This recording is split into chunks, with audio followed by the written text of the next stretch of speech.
kind of a soft launch of what the playground was supposed to be in whole, just by having the open mic online. But what happened even when I did that, I noticed people weren't paying attention. Like, poets wasn't finding me. I put it out there, and I wait, and I'm like, I know all these people on here writing poetry. Ain't nobody, and it was like they were sleeping on the whole idea, and then I just had to kind of reverse everything. I'm like, okay, instead of waiting for them to find me, I'm going to go find them so that they can really see what this is. And at that point, once it started popping, I can't let it go. Man, it's a dope platform, man. Like, I just remember I would sneak in sometime. Yeah, give Frizz a shout out, man. But I'll be listening. But it's a beautiful thing. Like, they be waiting to get in now. Yeah. They all calling to get in and share their words and, and spit their. Right. How'd you come up with that, man? Can I play? Man. Yeah. What made that happen again, always trying to push and get people to be better than what they are.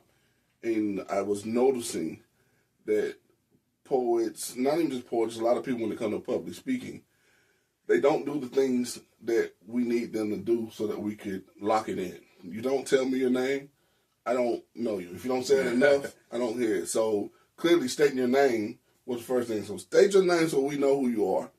State your claim so we know what you're about to talk about. And then just spitting your was me creatively, your is your poem or your piece that you're about to go into, and it's without cursing on social media because so we'll still get there, but we won't let that it come out. That if you want to let it come out, by all means let it come out. But instead, I just S and then 4H'd it.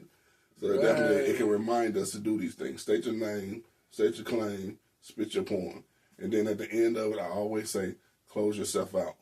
And then closing themselves out, I was kind of creatively training and teaching artists how to do the things that we need to do to execute to be successful. So I love it, but it's crazy that you're doing this not only as a training mechanism, man, but it became your tagline. This is the Poets Playground tagline. Yeah. I know as I come in there, and we all saying, like, even at the show, everybody like saying it, we know it.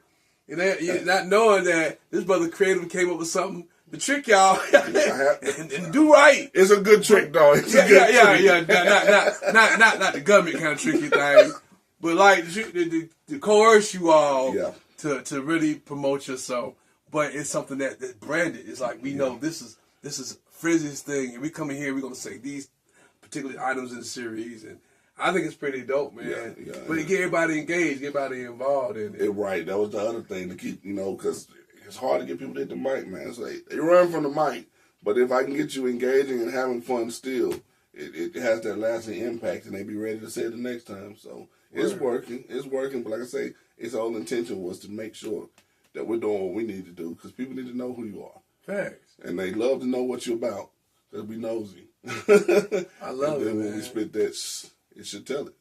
Well, speaking of like knowing what you're about, like what's like the ultimate goal, not only with Frizzy but with Poets Playground? Like what's the legacy? What do we leave behind when we see Poets Playground?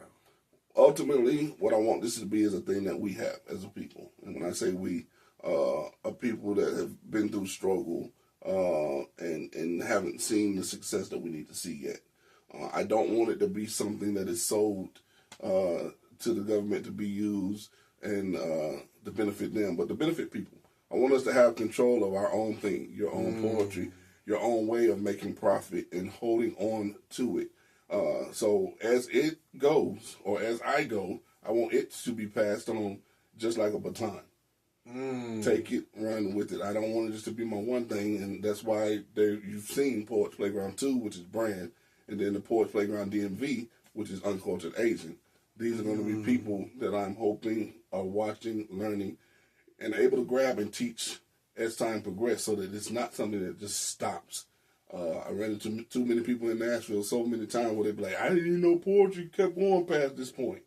And that don't need to happen. Poetry clearly didn't stop. It was us stopping a certain process and shouldn't adapt it over to the next one. And hopefully the legacy of this is to do that as well. When things change, it shifts things to bigger and better, providing people opportunity, especially artists and poets, the opportunity to monetize, to make money, and to be financially successful in that way. I love it, man. we definitely, like, a lot of these poets, particularly my brother here, we got to do a part 2 one day, because if you ever get a chance to come here, man, you got to build this brother, man. Just his knowledge is so immense, and the discussions are just bountiful, man. It's beautiful. So y'all come down to Nashville, holler at my bro. Tell the people where they can find you at, bro. And listen, if you ain't following Poets Playground, I don't know what's wrong with you. Go follow Poets Playground right now. If you want to plug in FRIZZYProductions.com, for those that say I don't do social media, go over to FRIZZYProductions.com. That's the internet, so you don't have to worry about having social media, but that can keep you plugged in to any and everything else that I'm doing. Hell, call me. My number is on my profile, 615-624-4174. I ain't scared. I want us to be better, because if we don't, again, my whole purpose is to make us better, provide these opportunities, and to make it happen. And right in front of you is that opportunity to do so. Man, y'all heard it right here, man. Last thing, just for anybody who want to get their footing in not only just the performance side, but just to start something like you, to lead that kind of legacy. What kind of advice would you give these young up-and-coming potential poets and artisans? Remove fear, first off. That thing that makes you scared to do it, you got to control it and tell it to get out your way. And just do it. Nike that thing. Nike that thing. Do it. Stop worrying about messing up, because guess what? You're going to mess up.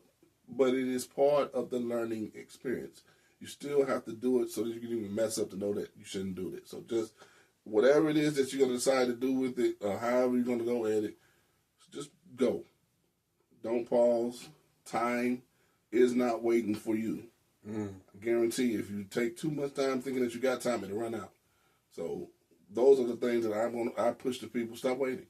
Make it happen. Now is the best time.